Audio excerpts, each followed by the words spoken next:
Notre vieil homme a été crucifié avec lui.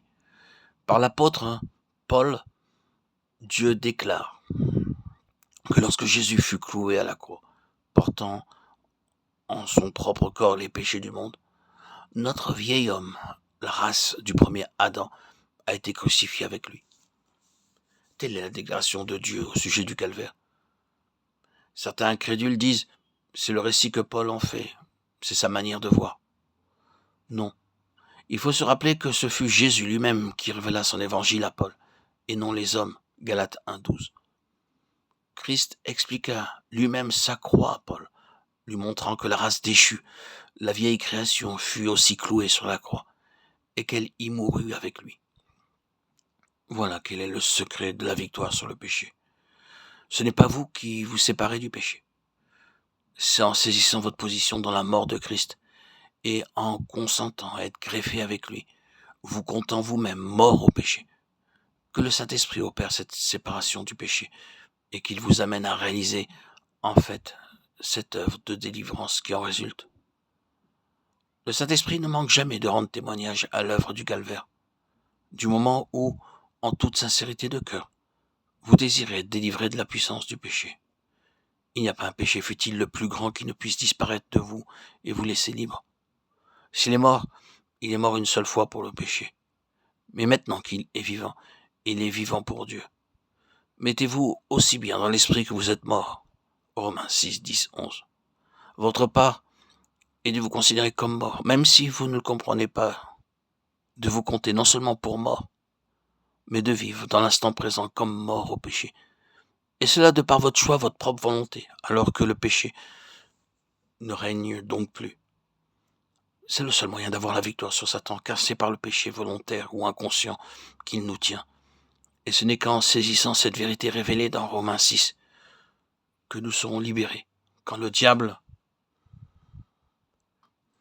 nous attaquera, nous tentera, ou que nous sentirons le besoin d'être délivrés d'un péché quelconque, répondons-lui triomphalement sur cette base de ma mort personnelle avec Christ. Je suis maintenant mort à ce péché, et il n'y aura pas sur moi. À ce moment-là, le Saint-Esprit vous applique la puissance de la mort de Christ, auront les liens avec le péché, et vous perdez même le désir de pécher. Dieu soit béni. La victoire est gagnée par la mort, car celui qui est mort est affranchi du péché. L'abîme de la mort est entre vous et le péché, et même entre vous et le tentateur, tant que vous demeurez dans cette attitude de mort. Et de plus, si vous voulez remporter la victoire sur l'ennemi qui tient une autre âme enchaînée, avant de rien entreprendre, il faut que vous soyez sûr de votre base de Romains 6, car le seul endroit où l'ennemi n'est pas de puissance, c'est le terrain de la croix. Cachez-vous en la mort du Seigneur Jésus, et au nom de Jésus, levez-vous aujourd'hui, et que le péché ne règne donc plus. Prenez cette position, mettez-vous bien dans l'esprit que vous êtes mort au péché. Dieu vous révélera ses plans d'action pour vous. Là, au calvaire, à mesure que vous apprenez à demeurer en sa mort, votre vision deviendra plus claire. Les nuages qui obscurcissaient votre vue s'effaceront et vous commencerez à voir que sur la croix, notre Sauveur, le vainqueur, a dépouillé les principautés et les puissances qu'il a publiquement exposées en spectacle, triomphant d'elles sur la croix, pour vous. Colossiens 2,15. Lorsqu'en esprit vous vous assirez ensuite avec lui dans les lieux célestes, vous chanterez le cantique de Moïse et de l'agneau, et vous verrez que vous triompherez de la bête. Apocalypse 15, 2, 3. Vous lirez l'Apocalypse comme jamais vous ne l'avez lu avant, et vous comprendrez que c'est un livre de guerre et un livre de victoire. Puis vous verrez que le Sauveur, ressuscité en gloire, a employé un appel vibrant à son Église. À celui qui vaincra, dit-il, venez, montez. À celui qui vaincra, je lui donnerai à manger de l'arbre de la vie, même s'il habite où Satan a son trône. À celui qui vaincra, je lui donnerai puissance sur les nations. Parce que tu as gardé ma parole et que tu n'as pas renoncé à mon nom. À celui qui vaincra, je le ferai asseoir avec moi sur mon trône, comme j'ai vaincu et me suis assis.